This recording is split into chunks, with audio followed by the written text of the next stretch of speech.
Hi everyone, कैसे हो आप सभी लोग। आई होप बढ़िया मेहनत कर रहे होगे। और आज एक लेट नाइट टॉक लेकर आए हैं। ऐसे ही आज का एक विषय का टॉपिक है कि भाई फोकस ओरिएंटेड कैसे रहें। एक स्टूडेंट के लाइफ में कंसंट्रेशन, फोकस, ये सबसे महत्वपूर्ण चीज़ है।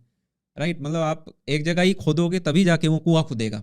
बैठना चाह रहे हैं, काम करना चाह रहे हैं, मेहनत भी पुट इन करना चाह रहे हैं, पर जैसे ही वो काम सामने आता है हम उस काम को छोड़ के जितने भी इधर उधर के और काम है उसके ऊपर हमारा ध्यान चला जाता है। और उसका मेन सबसे कारण हम सबको पता है, इंस्टाग्राम हो गया, यूट्यूब हो गया, या और कोई इसी प्रकार से स्क्रीन से रिलेटेड नेटफ्लिक्स हो गया, प्राइम हो गया। अब देखो, मैं आपको सिर्फ ये बता दूं कि फ़ोन है वो सुबह इस्तेमाल मत करो, शाम को इस्तेमाल मत करो। फ़ोन को मम्मी पापा को दे दो, कॉलेज में हो तो उसको स्विच ऑफ करके रख दो। इस तरीके के शायद आप ऑलरेडी सुन चुके होंगे। ग्रे स्केलिंग कर दो, कलर्स हटा दो, ये सारा फलाना ढिमकाना कर दो। पर इवेंचुअली सभी बच्चों को इसमें प्रॉब्लम ये आती है कि ये चीज़ 2 4 5 10 दिन तो कर ली जाती है, पर उसके बाद 11वें दिन हम दोबारा उसी ट्रैक पे आ जाते हैं जहाँ पे फिर से हमसे फोकस और कंसंट्रेशन नहीं बन पाता। और अब इसका क्या सोल्यूशन रखें। देखो, कम शब्दों में अगर समझाने की कोशिश करूं, जिसकी मजबूरी होगी ना उसका फोकस कंसंट्रेशन अपने आप आ जाता है। या फिर जो अपनी मजबूरी को समझ पाए कि भाई कल पेपर है, आज नहीं पढ़ा ना तो फेल हो जाऊंगा, तो हर बच्चे का एक दिन पहले कंसंट्रेशन और फोकस एकदम पीक पे चला जाता है, चाहे पूरे साल हमने उतनी पढ़ाई ना करी हो। इसी प्रकार की मजबूरी अगर हम रियलाइज कर जाएं, देखो जिस बच्चे के पास सारी चीज़ घर में अंदर होती हैं, मम्मी पापा ने सारी चीज़ प्रोवाइड कर रखी है, या एक अच्छी स्थिति में बिजनेस बिजनेस सब बना रखा है, उस बच्चे के लिए और भी कठिन हो जाता है अपने आप को फोकस ओरिएंटेड रखना। ऑल्दो हर जगह आपको एक्सेप्शंस मिलेंगे, कुछ काफ़ी सिंसियर स्टूडेंट्स भी होते हैं, पर घबराना किसी को नहीं है। हर एक का डोजेज अलग टाइप का होगा। आज मैं एक रोड मैप बनाने की कोशिश करूंगा जिससे कि हर एक बच्चे को हेल्प हो। सबसे पहले यार, गोल बहुत ज़्यादा इंपॉर्टेंट है, और वो भी क्लियर गोल होना बहुत ज़्यादा इंपॉर्टेंट है। कई बार हमें यही नहीं पता होता कि हम काम कर क्यों रहे हैं, मतलब मेहनत पुट क्यों कर रहे हैं, हमें जाना किस डेस्टिनेशन पे है। जैसे कि मैं यहाँ पे एक उदाहरण लेना चाहूँगा कि कुछ बच्चे हो सकते हैं जिनका गोल हो सकता है प्लेसमेंट लेना, 8 जीपीए मेंटेन करना। वहीं पे कुछ बच्चे हो सकते हैं जिनका गोल हो सकता है मुझे जेई के अंदर अच्छी रैंक लेकर आनी है, नीट के अंदर अच्छी रैंक लेकर आनी है। किसी बच्चे का हो सकता है कि मुझे कैट का एग्जाम क्लियर करना है, मुझे फलाना चीज़ करनी है, मैं बाहर जाके पढ़ना चाहता हूँ, ये एग्जाम जीआरई क्लियर करना है। जो भी आपका गोल है उसको सबसे पहले लिखना ज़रूरी है। और सिर्फ एक या दो गोल होने चाहिए। देखो, लॉन्ग टर्म में आपका गोल हो सकता है कि मुझे बहुत ज़्यादा नाम कमाना है, मुझे बहुत ज़्यादा पैसा कमाना है। ठीक है, व्यक्ति के दो ही सबसे ज़्यादा बड़े मोटिवेशन होते हैं जिसकी वजह से वो भागता है, जीवन में काम करता है। पहला होता है ग्रीड, और दूसरा होता है फियर, और एक तीसरा मैं ऐड कर देता हूँ, वो होता है लव। या तो डर के कारण, ठीक है, या लालच के कारण, या प्यार के कारण व्यक्ति काम कर रहा होता है। अब आपको अपने गोल सबसे पहले लिख लेने हैं।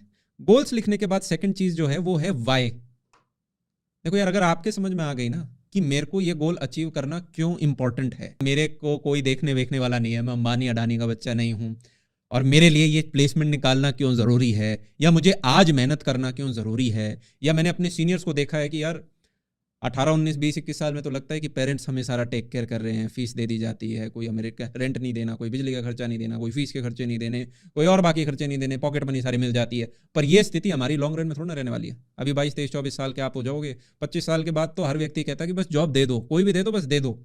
30 के बाद तो लोग कह देते हैं भाई हम चाहे चाय टपरी खोल लेंगे पर काम सारे हम करेंगे, कोई घर पे खाली नहीं बैठना चाहता। तो एक ऐसी परिस्थिति जब आनी है और जहाँ पे आप शायद अपने आप को अपने दोस्तों से कंपेयर करके पीछे हटना नहीं चाहते कि भाई मेरे को खराब लग रहा है, काश मैंने पहले मेहनत कर ली होती। देखो, ऐसे तो हर शेर का सवा शेर होता है। आप कंपेयर करने लग जाओगे तो हमेशा आपको कुछ लोग ऊपर कुछ लोग नीचे मिलेंगे। पर एक होता है ना कि हर व्यक्ति को लगता है कि अपने आप से एक बार पूछे कि भाई क्या मैंने अपना 100% दिया भी था किसी चीज़ के ऊपर। होता क्या है कि एक समय के बाद वो दोस्त, वो कॉलेज, वो स्कूल सब पीछे रह जाता है, और हाथ में ये होता है कि अभी मैं क्या काम कर रहा हूँ, और मेरे को मंथ एंड पे मैं कितना कमा पा रहा हूँ, कितना अपने फैमिली को सपोर्ट कर पा रहा हूँ, और क्या मेरा कोई वजूद है, मेरी कोई अहमियत है इस संसार के अंदर, क्या मेरी वजह से दो लोगों को कोई वैल्यू मिलती है। शुरुआत में जब भी कोई इस पृथ्वी पे आता है यार, किसी के पास कोई वैल्यू नहीं होती, सब लाइबिलिटी होते हैं। बच्चों को बड़ा करना होता है, हम पे ऊपर इन्वेस्टमेंट होती है।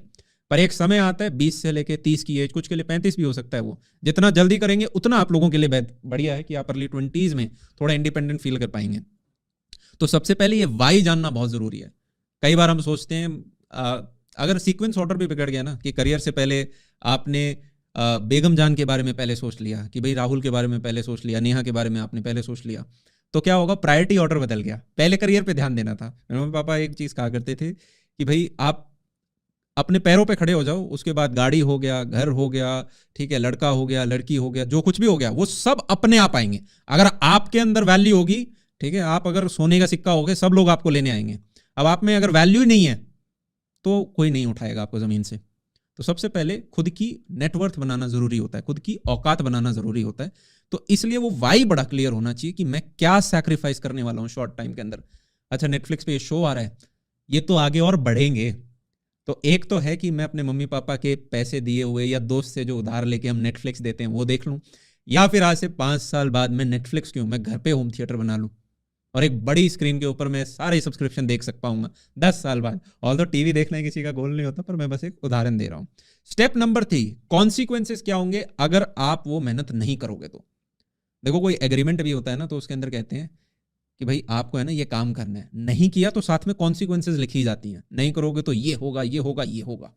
तो उसी प्रकार से आपने अपना वो गोल अचीव नहीं किया तो आपके ऊपर क्या कॉन्सिक्वेंसेज होंगी, वो आपको इमेजिन करनी चाहिए कि यार 25 से 30 साल या 35 साल 40 साल की एज में शायद मेरे को अपनी लाइफ में मेरे पेरेंट्स कुछ चीज़ें नहीं दे पाए, बहुत कुछ उन्होंने दिया पर नहीं दे पाए, मेरे बच्चे मेरे से मांगेंगे तो क्या मैं देने की स्थिति में हूँगा।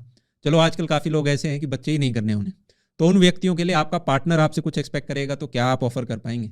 अरे इन सारी चीज़ों को साइड में हटा दो। आपके पेरेंट्स हैं, आज वो पेरेंट्स 40-50 की एज के हैं, कल को 15-20 साल बाद वो जब 70-80 साल के एज के गैप में जाएंगे, जब उनके कुछ कुछ बीमारियां दिखने लग जाएंगी और पता चला आपको बीमारी का इलाज का खर्चा है 15 लाख रुपए और इंश्योरेंस आपने करा नहीं रखा था, तो तब आप किस स्थिति में होना चाहते हो? एक ऐसी स्थिति में जहां पे आप उन्हें अच्छे से केयर कर पाओ, एक नर्स भी लगा पाओ, या एक ऐसी स्थिति में जहां पे आपको अपने किसी दोस्त से उधार मांगना पड़े? ये कॉन्सिक्वेंसेस सोचना बहुत जरूरी होता है। हर एक जो व्यक्ति है उसके लाइफ में यार कठिनाइयां आएंगी, जब तक व्यक्ति क्लियर नहीं कर लेता है ना, जैसे गवर्नमेंट एग्जाम क्लियर नहीं कर लेता, तब तक उसे समाज बड़ा ताना देता है, मतलब उसे अपना सर नीचे झुका के बस चलते रहना होता है 2-3 साल। It is very hard to keep going when no one is appreciating for you. कोई जब ताली नहीं बजा रहा होता ना, तब काम करते रहना बड़ा मुश्किल होता है। आज मेरे लिए काम करना उतना मुश्किल नहीं है, मैं कोई ये जैसे वीडियो भी बना रहे हैं तो आप में से कोई 1-2 बच्चा भी नीचे कह देगा कि भाई अच्छा लगा, तो मुझे लगता है अरे अप्रिशिएशन मिला, अब नेक्स्ट और करते हैं, इस बच्चे ने ये प्रॉब्लम बताया, ये करते हैं। पर जब हम स्टूडेंट थे तब अप्रिशिएशन थोड़ा ना इतना मिलता है, तब तो तब मिलता है अगर 8 जीपीए से ऊपर लिया है, 9 जीपीए से ऊपर लिया है या प्लेसमेंट लिया है, साल के एंड में नंबर अच्छा है तो अप्रिशिएशन मिलता है, नहीं तो ताने मिलते हैं। लाइफ में फिर अगर आप कैपिटल अच्छा करोगे तो आपको अप्रिशिएशन मिलेगा, नहीं तो ताने मिलेंगे। यह आज का सच्चाई है। तो कॉन्सिक्वेंसेज कि यार एक है कि मैं कैब करके जा सकता हूँ, एक है कि मैं बस में जा सकता हूँ, एक है कि मैं खुद की गाड़ी में जा सकता हूँ, एक ये भी है कि आप शायद अपने ऑफिस घर एक जगह ही कर लो, तो कुछ भी समझ रहे हो, अलग अलग स्थितियां। एक ये है कि आप अपना घर ही दूसरे विदेश में लेके चले जाओ, तो कुछ भी। अब वो देखना है कि आपके कॉन्सिक्वेंसेस क्या होंगे अगर आप राइट टाइम पे एक्ट नहीं करोगे। एक सबसे बड़ा कॉन्सिक्वेंस मैं और भी बता देता हूँ जिसको अभी हम वैल्यू नहीं करते, वो मुझे लगता है समय। जब हम यंग होते हैं तो हमें लगता है हमारे पास बहुत ज़्यादा टाइम है, वहीं पे आप किसी 70-80 साल के व्यक्ति के पास जाओगे तो आप देखना उन्हें हर दिन एक थॉट सताता है, वो ये है कि क्या मेरी हेल्थ ठीक है। अब मेरे पास वो किसी भी यंगस्टर को देखते होंगे ना तो नहीं लगता होगा यार ये यंगस्टर मेरे से थोड़ी देर बात कर ले, जिससे वो भी एनर्जाइज्ड फील करें। हमारे पास हेल्थ और हमारे पास टाइम अभी बहुत ज्यादा सरप्लस है और इसलिए हम उसे अभी वैल्यू नहीं करते। पर एक है कि आप अपने 25 तक सेटल हो गए और एक है आप अपने 30 तक सेटल हो गए, इन दोनों में एक बड़ा डिफरेंस है। हाँ देखो यार, किसी की जर्नी एकदम अलग हो सकती है, तब मैं उस व्यक्ति को नहीं कह रहा कि आप मेडिकल में कहीं जा रहे हो या आपके कुछ और मजबूरियां आ गई थी, दिक्कतें आ गई थी, कुछ फैमिली रिस्पॉन्सिबिलिटी थी, बहुत बढ़िया आप मेहनत कर रहे हो। पर एक ऐसी जगह है जहां पे आपको पता है कि मैं अपनी नेग्लिजेंस की वजह से इसको डिले कर रहा हूं, मैं करने को इसको 22 में कर सकता था पर मैं जबरदस्ती इसको मैंने उस टाइम किया नहीं। फिर 3 साल मैंने मम्मी पापा को बुद्धू बनाया कि मैं गवर्नमेंट की तैयारी करना चाहता हूं, पर उस दौरान भी मैंने नहीं किया, इस दौरान 25 हो गए। अब मम्मी पापा दोनों परेशान हैं कि कहां किस प्रकार से करें। वो असलियत में ऐसी सिचुएशंस बन जाती हैं। तो समझदार वो है जो अपने आप से ऑनेस्टली और अपना खुद के अगले 5-10 साल अपने नेचर को देखते हुए अपने गोल्स को आइडेंटिफाई कर पाए कि ये 2 चीजें मुझे करनी करनी है, ये नहीं किया तो मेरे साथ क्या होगा, ठीक है, क्यों ये मेरे लिए इंपॉर्टेंट है। 4th है एनवायरमेंट। एनवायरमेंट बड़ा जरूरी होता है यार। किसी भी काम को, पेड़ को आपको उगाना है, आपने उसको सनलाइट ही नहीं दी, अब कुछ भी करते रहो, कितने ही पैसे लगा दो उसमें, वो नहीं उगेगा।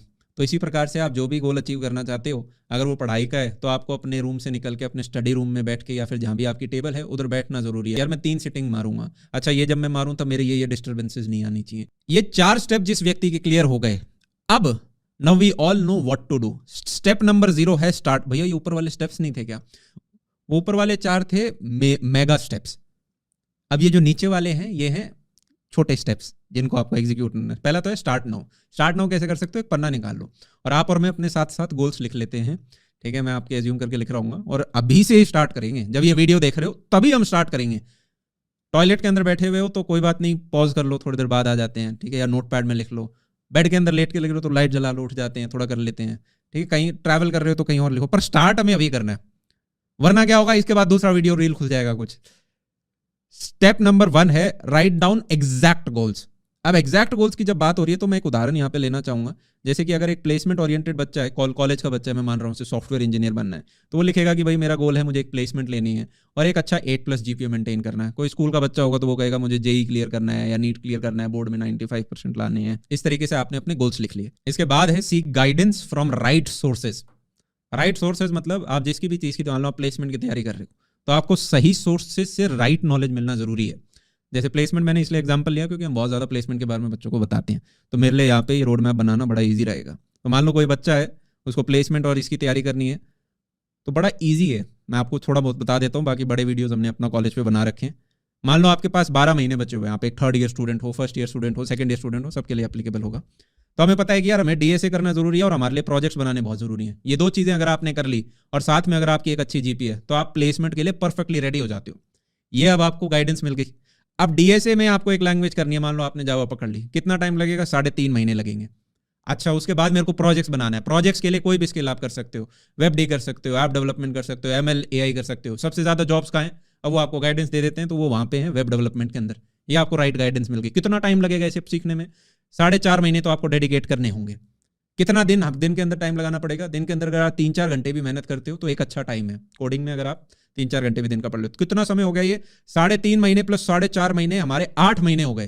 प्लस जो 4 महीने आपके बच जाएंगे उसके अंदर हम कॉन्टेस्ट करेंगे, कोई एप्टीट्यूड के टेस्ट हो गए, कुछ रिवीजन हो गए, थोड़ी इंटरव्यू की तैयारी, इंग्लिश कमजोर है तो उसको ठीक करेंगे, कम्युनिकेशन पे वर्क करेंगे, रिवाइज करेंगे जो पढ़ा है, ये करना होगा हमें। तो हमने इतनी चीज़ें डिस्कस कर ली, तो सीख आपने गाइडेंस कर ली। इसी प्रकार से कोई जेई का बच्चा है, वो उसको हम बताएंगे कि भाई क्लासेस अटेंड करना बहुत जरूरी है। वो बच्चा बोलेगा मेरा बैकलॉग है, कोई बात नहीं, अब और एक्स्ट्रा बैकलॉग नहीं बनना चाहिए, तो क्लासेस अटेंड करनी है। दूसरा, सेल्फ स्टडी बहुत इंपॉर्टेंट है। जो पढ़ रहे हो उसका 1.5x, 4 घंटे की क्लास होती है दिन में, 6 घंटे की पढ़ाई करनी जरूरी है। और इसी प्रकार से, और मैं अभी ज़्यादा दोनों के एक्सटेंसिव नहीं बना रहा, सिर्फ कॉलेज का मैंने एक्सटेंसिव बना दिया, जेई का हमने बहुत बार एक्सप्लेन कर रखा है। अब फिर नेक्स्ट स्टेप क्या आते हैं? गाइडेंस तो आपने ले ली। स्टेप नंबर 3 क्या है? मेक अ प्लान, शेड्यूल या टाइमलाइन, कि कब तक मैं कौन सा टॉपिक कर लूंगा, ये बनाना बड़ा जरूरी है।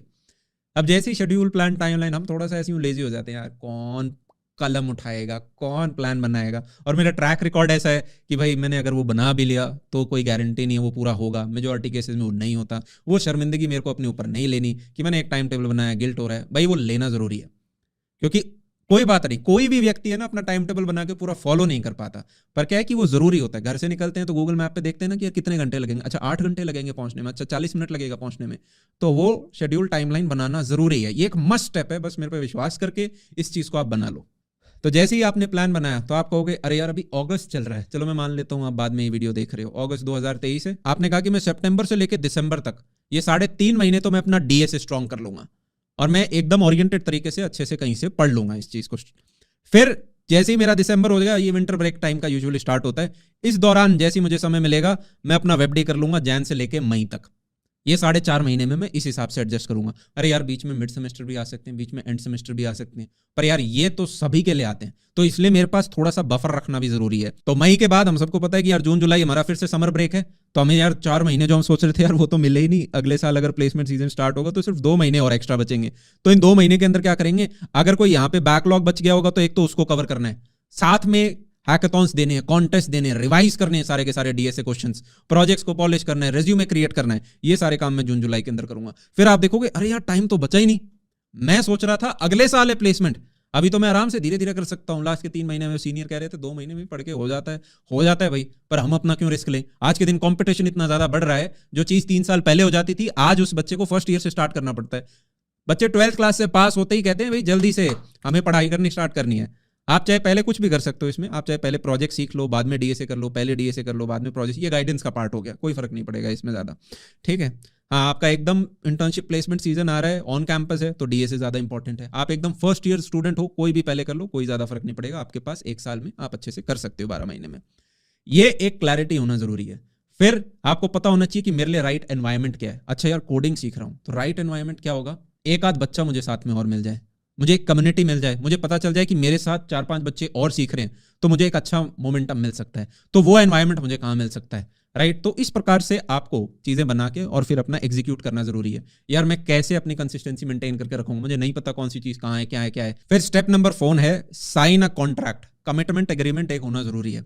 अब कमिटमेंट एग्रीमेंट क्या होता है कि भाई अगर नहीं किया तो क्या होगा, मतलब बेसिकली खुद के साथ आपको साइन करना है एक पन्ने के ऊपर। जैसे मान लो हमने नेक्स्ट पेज पे अपने गोल्स वगैरह सारे लिख दिए, तो इसके बाद आप अपना लाइफ में साइन कर सकते हो कि भाई ये मैं इसके ऊपर साइन कर रहा हूँ, और अगर नहीं हुआ तो कॉन्सिक्वेंसेज भी इधर एक लिख लेना। कॉन्सिक्वेंसेज अब क्या होती है, मैं अलग अलग एग्जांपल ले लेता हूँ। मान लो एक बच्चा है जिसने 2 साल से अपनी मूंछें नहीं काटी, लड़के है, ठीक है, वो कह सकता है अगर मैंने ये चीज़ नहीं की, ये टाइम टेबल फॉलो नहीं किया, मूंछ काट लूंगा।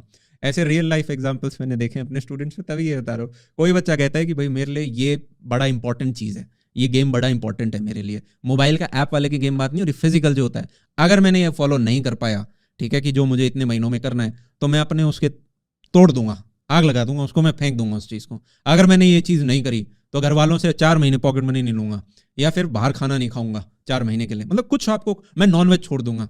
क्या कह रहे हो भैया, खाना नहीं छोड़ा जाएगा छोटी छोटी मोटी चीज़ों के लिए। अब ये आपको देखना है कौन सी चीज़ आपके लिए छोटी बड़ी है। जितनी भी एक्सट्रीम तक हमें जाना पड़े खुद को लाइन पे लाने के लिए, और उसके बावजूद भी हम फिर से गिरेंगे, पर फिर से वापस उठा के अपने आप को वापस उस ट्रैक पे लाना जरूरी है।